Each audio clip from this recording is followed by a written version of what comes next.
¿Qué tal? Buenas tardes y bienvenidos una semana más al programa de salud de esta casa, en Cita Previa. Hoy les vamos a hablar de la infección urinaria, una patología que es muy abundante en las consultas de urología, y es que más del 40% de las mujeres van a padecer este problema a lo largo de su vida. También les vamos a hablar de una patología ginecológica crónica y además grave para las mujeres que la padecen. Se llama endometriosis. Precisamente se ha creado una asociación de mujeres afectadas por este problema aquí en Burgos, y hoy vamos a estar con dos pacientes que padecen este problema. Comenzamos.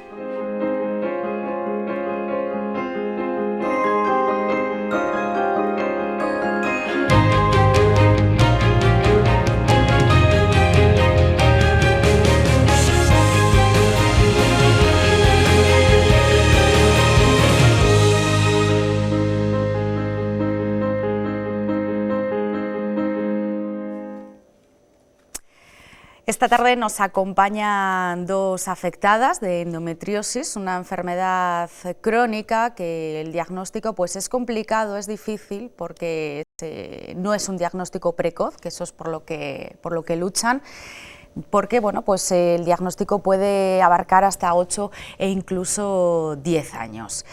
Estamos con Katy y con Raquel. Buenas tardes, chicas, ¿qué tal? Que recientemente pues acaban de crear una asociación de mujeres afectadas por la endometriosis. Luego en unos minutos, bueno, pues nos vais a contar esos objetivos, ¿no?, de la asociación, por lo que vais a luchar, pero seguramente que muchas mujeres que nos están viendo pueden padecer, ¿no?, este problema y no saberlo, porque en ocasiones es asintomático. Katy, ¿qué es la endometriosis? Pues la endometriosis es una enfermedad crónica, como has dicho antes, no tiene cura y afecta entre un 10 y un 15% de las mujeres en edad fértil, ¿vale? Lo que nos ocurre a nosotras es que, bueno, el endometrio que se encuentra, es un tejido que se encuentra en el útero, es lo que expulsamos con cada menstruación, a nosotras nos crece fuera del útero y esto sufre una inflamación y produce mucho dolor. El dolor puede ser crónico, lo puedes tener durante la menstruación e incluso lo puedes tener en momentos en los que no estás menstruando. Produce un dolor crónico. No se saben las causas, ¿no? No, las causas son desconocidas. Bueno, a veces hay una hipótesis de que hablan de una menstruación retrógrada en la que el endometrio volvería hacia atrás, y entonces nosotros no lo absorbemos y bueno, por eso dicen que podría llegar a crecer fuera del útero y demás, pero son hipótesis nada más, no hay una causa conocida realmente. Puede aparecer en la manifestación, ¿no?, de la primera menstruación, cuando eres niña. Sí, puede aparecer desde el principio. En mi caso, por ejemplo, a mí me vino la menstruación con 12 años y yo desde el primer día tenía síntomas, tenía unas menstruaciones muy abundantes, con sangrados muy abundantes, muy dolorosas, de hecho son incapacitantes. O sea, yo recuerdo estar en el instituto y que mis profesores tuvieran que llevarme a casa porque no podía moverme, ni siquiera, el dolor me iba incluso hacia una pierna, no podía moverme, no podía hablar casi, y bueno, pues allí te tienes que tomar que si antiinflamatorios, que si ponerte calorcito, al calor de tu madre también. Y bueno, hay otras mujeres que son asintomáticas, muchas de ellas lo descubren pues igual a la hora de quedarse embarazadas, que lo intentan una y otra vez y cuando ven que no lo consiguen les derivan a fertilidad y ahí ven que el problema viene de la endometriosis, de que padecen una endometriosis. Sí que es verdad que igual no han tenido otro tipo de síntomas, pero bueno, como también afecta a la fertilidad, pues ellas pueden tener ese problema. Y hay mujeres que se les manifiestan después, o sea, años después, que no tiene por qué ser en la primera menstruación. Raquel también padece endometriosis y es que alrededor de un 4% de las consultas de ginecología están destinadas a este problema, ¿no?, que hoy vamos a conocer más de cerca, porque hay mucha desinformación sobre este tema. Raquel, cuéntanos tu experiencia. Bueno, pues yo no tuve dolores desde el principio, también tuve una menarquea, una primera regla desde muy joven, a los 11 años, y sí que es verdad que con el tiempo cada vez fueron siendo muy abundantes. abundantes, o sea, incluso por la noche tenía la necesidad de tenerme que cambiar porque eran muy abundantes.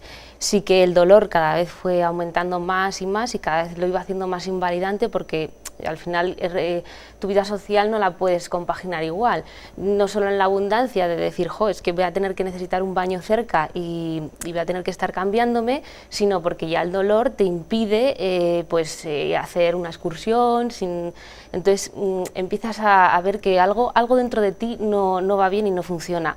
Yo en mi caso fui diagnosticada al azar, simplemente en una consulta una ginecóloga me preguntó si las reglas eran muy abundantes y le dije que sí, me dijo que el dolor, le dije que cada vez me dolía más, me hice una ecografía, al principio me llevé un poco de susto porque me pidieron unos marcadores tumorales que salieron elevados y claro, no entendía muy bien qué me estaba pasando y hasta que ya me explicaron que bueno, que era una endometriosis, se pueden elevar marcadores tumorales puesto que es un quiste que al final, sí, en este caso encontraban en el ovario. Yo he pasado por una operación ya de endometriosis, seguramente, bueno, ahora mismo están analizando los médicos si consideran posible otra. Y bueno, pues sí que es verdad que estos 9 años que llevo diagnosticada ha sido como, bueno, pues muchos altibajos, hay momentos en los que empeoras, muchos tratamientos diferentes. Claro, en tu caso, Raquel, fue por una revisión, ¿no?, que fuiste a hacer, o sea, en ningún momento pensasteis en acudir, ¿no?, a un ginecólogo por esos dolores de regla que pueden tener, ¿no?, muchísimas mujeres por sangrado abundante y que a lo mejor lo creéis como normal. Yo sí que ya le había comentado a mi ginecólogo que tenía dolores y me había dicho que bueno, que hay dolores en la regla, es una escamación y que hay dolores, entonces lo había asumido como normal.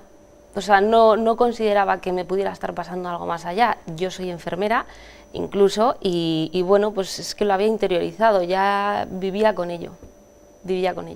Y no hay por qué, ¿no?, vivir con ello. Katy, tú llevas diagnosticada, no menos años. Sí, yo llevo 1 año y medio así diagnosticada.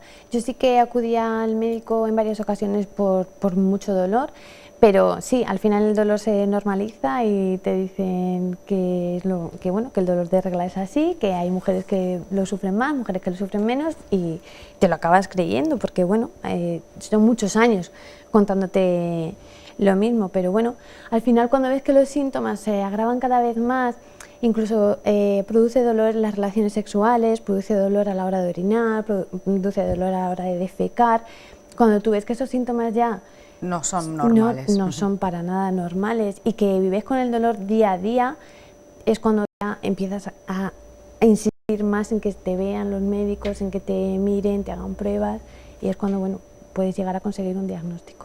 Lo que pasa que bueno, te tiras mucho tiempo pasando de un médico a otro. Claro, años, ¿no?, que pasan. Sí. ¿Cómo es la calidad de vida del paciente?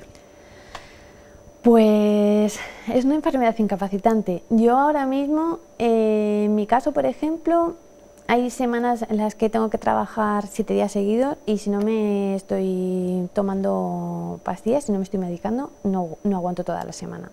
Hay mujeres que viven con morfina diaria, incluso con medicaciones mucho más fuertes que la morfina, que no pueden ir a trabajar, que no pueden tener relaciones sociales porque les impide salir de su casa o hacer deporte, que a nosotras nos aconsejan mucho hacer deporte o hacer cualquier actividad que también nos ayude a evadirnos un poco de lo que es nuestra realidad. Entonces es complicada, es muy complicada. Claro, no tiene cura. No. Pero tiene tratamientos, ¿no? Sí. Tienen tratamientos que alivian el dolor.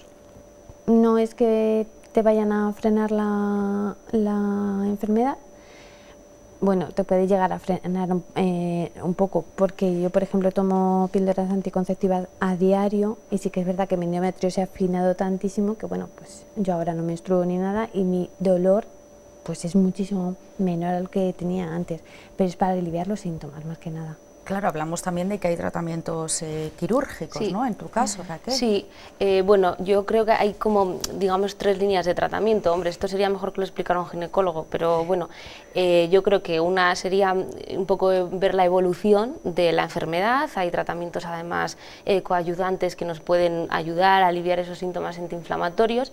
Luego pasamos a los hormonales, que ahí también hay diferentes escalas, porque está desde la píldora, el anticonceptivo, como está contando Katy, hasta yo, por ejemplo, que me han suprimido el eje hipotalámico hipofisario para no tener reglas a través de un fármaco que se llama Decapeptil, que lo utilizan tanto para el cáncer de próstata como para el cáncer de mama. Y bueno, pues eso te deja en un estado, digamos, menopáusico para intentar aliviar más esos síntomas, sobre todo que no crezca más la enfermedad. Y ya si eso todavía aún así te sigue generando muchos problemas, porque claro, el problema también es que al ser tejido endometrial, eso cada 21 días sangra, esté donde esté. O sea, hay gente que lo tiene en el pulmón y hace motoras, hay gente que lo tiene en la cabeza, hay gente que lo tiene en el recto, entonces todo eso duele y esa sangre que se queda ahí produce adherencias, esas adherencias duelen muchísimo dentro de lo que es la cavidad abdominal. Entonces digamos que claro, no queda más remedio más que el quirófano. O sea, es una enfermedad muy, desde el punto de vista médico es muy compleja.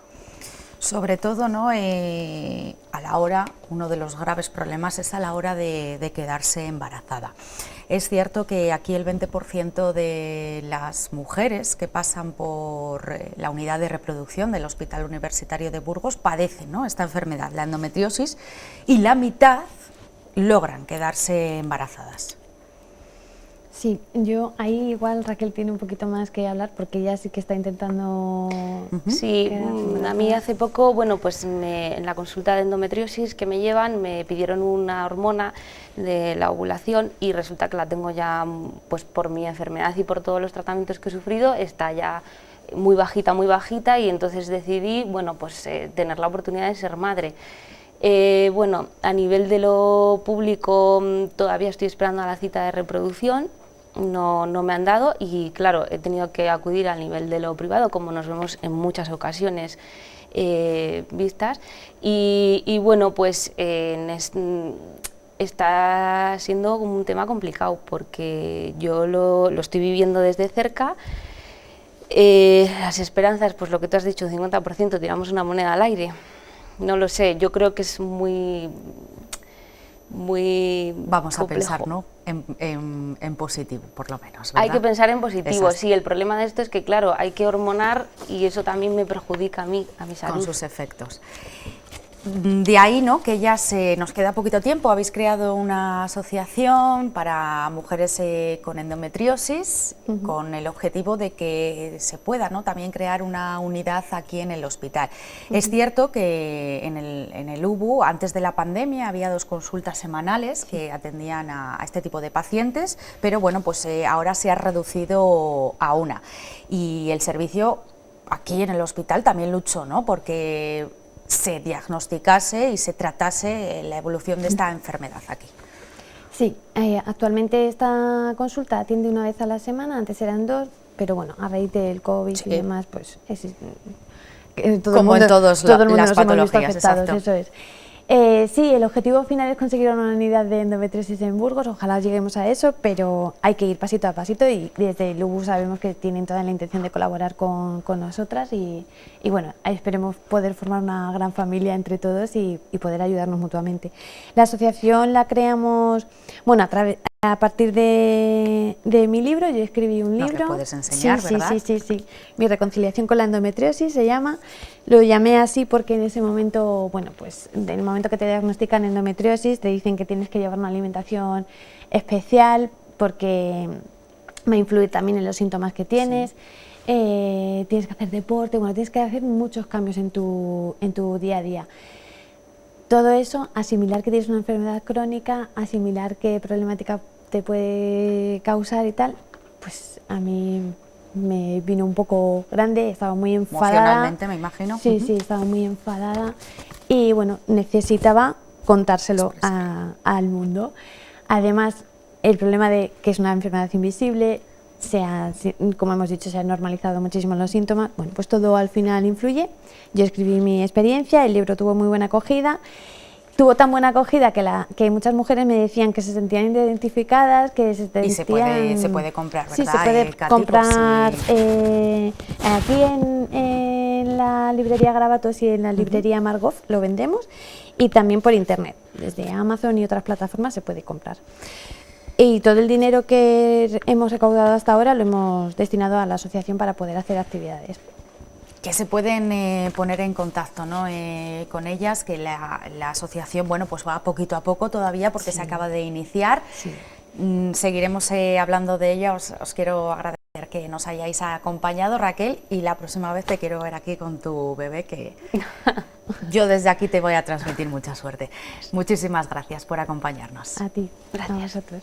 Y vamos a ver una noticia precisamente también de patologías ginecológicas. El 70% de las mujeres embarazadas que abortan en el primer trimestre de forma natural optan por un tratamiento farmacológico. Es una pauta terapéutica sencilla y eficaz en un 90% de los casos. El Hospital Universitario de Burgos registró en el año 2019 más de 200 abortos clínicos. La tasa de aborto en el primer trimestre se sitúa en torno al 15%. En el 2019 el Hospital Universitario de Burgos registró 205 abortos naturales. En las gestaciones de menos de 9 semanas se puede optar por dos tipos de tratamientos. Una mujer llega embarazada sin latido cardíaco y en vez de meterla a hacer un legrado se les da a escoger si quieren pastillas o quieren el tratamiento quirúrgico. El 70% de las mujeres deciden, cuando tienen un aborto clínico, la técnica farmacológica, un método que lleva años realizándose en los hospitales públicos. De hecho, la experiencia es buena, ya que es un tratamiento más sencillo y cómodo, pero no más rápido y con posibles complicaciones y efectos secundarios en la mujer. Las pastillas que se dan, en algunos casos asocian náuseas, vómitos, dolores de cabeza, fiebre, y luego no es al 100% efectivo. Hasta las 9 semanas está comprobado que puede haber hasta un 3%, un 5% de gestaciones que no se interrumpan. En Castilla y León ya se está estudiando realizar las intervenciones voluntarias del embarazo en hospitales públicos, actualmente derivadas a centros privados. Exige tener equipos multidisciplinarios que estén dispuestos a dar esta prestación, y luego lo que hay que también tener en cuenta es que si ampliamos prestación habrá que ampliar plantilla. El pasado año en las Cortes se alcanzó un amplio acuerdo para que el SACIL garantizase la práctica de abortos en sus hospitales, algo que está ahora paralizado. Las infecciones de orina son uno de los motivos principales que hay en las consultas de urología, y es que más del 40% de las mujeres van a padecer este tipo de problema a lo largo de su vida. Hoy hablamos con un urólogo del Hospital Recoletas, Alberto Rivero. Buenas tardes y bienvenido de nuevo. Hola, ¿qué tal? Buenas tardes. Es curioso porque cuando hablamos de una infección de orina en la mujer, que también hay en los hombres, que luego lo vamos a contar, bueno, pues pensamos en ir a nuestros especialistas, que son los ginecólogos, pero no, los urólogos tratan muchas patologías de la mujer. Alberto. Claro, en principio la infección urinaria es más frecuente en la mujer, sobre todo en la mujer de mediana edad, y siempre la primera intención es acudir a un tratamiento rápido por el médico de cabecera, que a veces incluso nos pone un antibiótico, nos hace un seguimiento corto y ahí se acaba el problema. La cosa se complica cuando estas infecciones empiezan a ser con cierta recurrencia, lo que llamamos una persistencia de la infección, que son infecciones mal curadas que siguen ahí, o infecciones recurrentes, que las curamos y al poco tiempo vuelven a actuar. Eso ya entraríamos en lo que se llama infecciones urinarias de repetición. Y ese es el apartado que ya requiere un estudio un poco más completo, y lo que es normal es acudir al urólogo, ¿no? Entonces, estamos una vez más desmitificando la relación del urólogo con la patología exclusiva del hombre y sobre todo la próstata, así que queremos ampliar un poquito esa visión de que la mujer también debe acudir a ser valorada por un especialista como nosotros en infecciones de repetición. Cuando hablamos de infecciones de repetición, para que nos podamos hacer una idea, ¿cuántas infecciones al cabo de cuánto tiempo? Ajá. Lo que se describe en las guías es que en un episodio de 3 meses haya 2 episodios continuos, o a lo largo del año lo que supere los 3 episodios de infección, para considerarlo infección urinaria de repetición. ¿Cuándo podemos saber nosotros que tenemos una infección urinaria, ¿no? Más grave, que no sea lo que conocemos todos como cistitis, ¿no? Bueno, siempre hay que hacer una diferenciación, ¿no? La cistitis es lo que se conoce el síndrome cístico, que es lo que conocemos como las molestias al orinar, el ardor, el escozor, el ir con mucha frecuencia, y eso se considera pues la típica infección leve.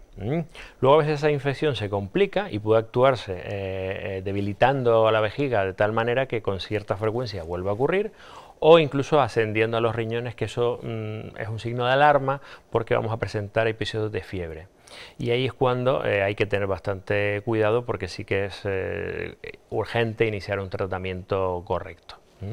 Entonces diferenciamos entre cistitis o síndrome miccional, que muchas veces no son originadas por una infección, sino por otros procesos como una vejiga hiperactiva o una inflamación de los órganos que rodean a la vejiga, que se comportan con unos síntomas similares, que por eso también a veces hay que acudir al urólogo para que haga una correcta diferenciación entre una patología u otra. Y los episodios más complejos, que son los que sube la infección al riñón o se disemina al resto del cuerpo, y eso ya se considerarían como una sepsis o una pielonefritis. ¿Por qué se producen las infecciones de orina? Pues es difícil de saber porque cada persona tiene factores muy diferentes, sí que es verdad que cambios en la rutina, como aguantarse mucho las ganas de orinar, una micción descoordinada o incompleta, ir a orinar con más frecuencia de la habitual, ingesta escasa de líquidos que hace que haya poco arrastre de bacterias porque se produce poca orina, infecciones que están relacionadas con las relaciones sexuales, porque sobre todo en mujeres de mediana edad, pues esas bacterias que en un principio están en la uretra, que en la mujer es más corta que en el hombre, pues tienen más facilidades para ascender a la vejiga y crear una infección. Entonces son muchos los factores que hay que estudiar, por eso muchas veces siempre hay que individualizar. Y a eso le juntamos que muchas veces son infecciones que se han ido tratando o en el médico de cabecera o uno mismo que se administra el antibiótico, genera una cierta disminución del efecto del antibiótico, una facilidad para que esas bacterias se acostumbren a que ya no sea efectivo el tratamiento. Todo eso hace que con el tiempo la infección sea más difícil de tratar y sobre todo de prevenir. Porque hay otra cosa que queremos comentar aquí, que no solo es el tratamiento, sino la prevención. La prevención es muy importante. Cuando estamos bien, después de haber tratado una infección, también hay que acudir a certificar que esa infección se ha eliminado, porque entre el antibiótico y las alteraciones estructurales que se producen en la vejiga, pues eso es caldo de cultivo para que en un determinado momento la fragilidad haga que no tardemos en volver a tener otro episodio. O sea, lo importante, ¿no? Acudir en este caso al urólogo si se tienen más de, o sea, cada 3 meses o... Sí, 2 episodios en un periodo de 3 meses o a lo largo del año cuando superen las 3 ocasiones. ¿Hay tratamiento? ¿Cómo ha evolucionado el tratamiento para ello? Claro, entonces lo que hacemos es, por un lado, el tratamiento y por otro lado, la prevención. Soy un poco pesado con la prevención porque siempre nos pasa lo mismo. Estamos bien y nos olvidamos del problema de base. La prevención es más dificultosa que el tratamiento, porque el tratamiento consiste en una pauta de antibiótico que siempre, si bajo nuestra supervisión, intentaremos que haya un cultivo demostrando que haya bacterias o no en la orina a pesar del tratamiento antibiótico, o efectivamente lo hayamos eliminado. Ten en cuenta que la mayoría de estas infecciones se causan por enterobacterias, que son bacterias o que se encuentran en los órganos colindantes como el intestino o en la uretra. Y todas esas bacterias son las que van a actuar mayormente en las infecciones de orina. Al margen de eso, pues ¿qué hacemos luego? Reforzar lo que son pues las capas internas de la vejiga, los factores que hacen que las bacterias se adhieran con menos facilidad a la mucosa del aparato urinario, y haciendo una especie de tratamiento continuo y preventivo que favorezca que la persona sea menos frágil a tener esa patología. En los hombres también se da, pero es menos común.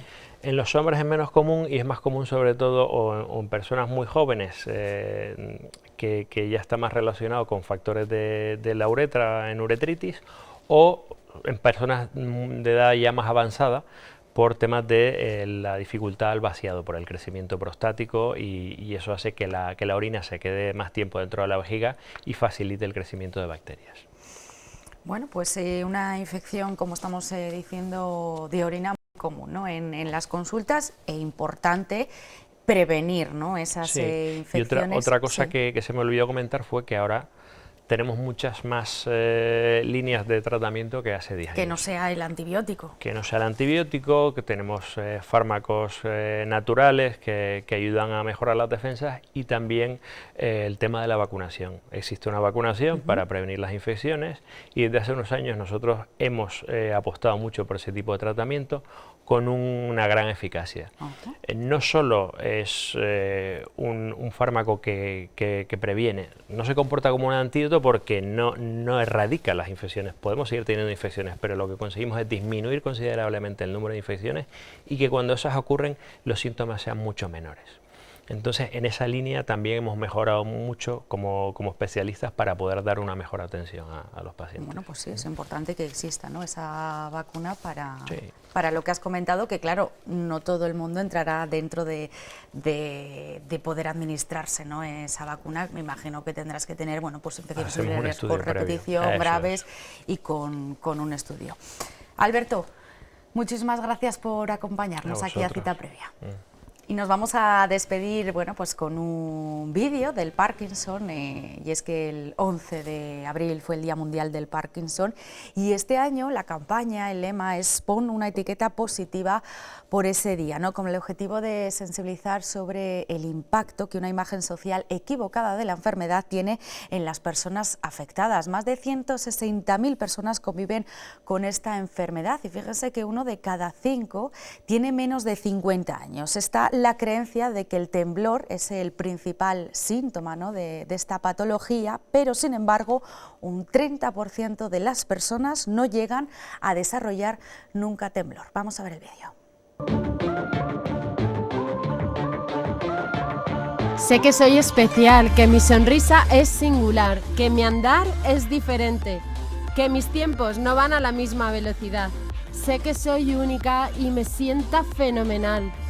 Hoy es mi día y he decidido mostrarme tal y como soy. Y me niego a cambiar, a dejar de sentirme bien, a dejar de expresar quién soy, a dejar de ser yo. A pesar de los obstáculos, del desconocimiento, de los comentarios inocentes, del qué dirán. Porque así soy yo, conviviendo con el Parkinson. Pero el Parkinson no es mi etiqueta.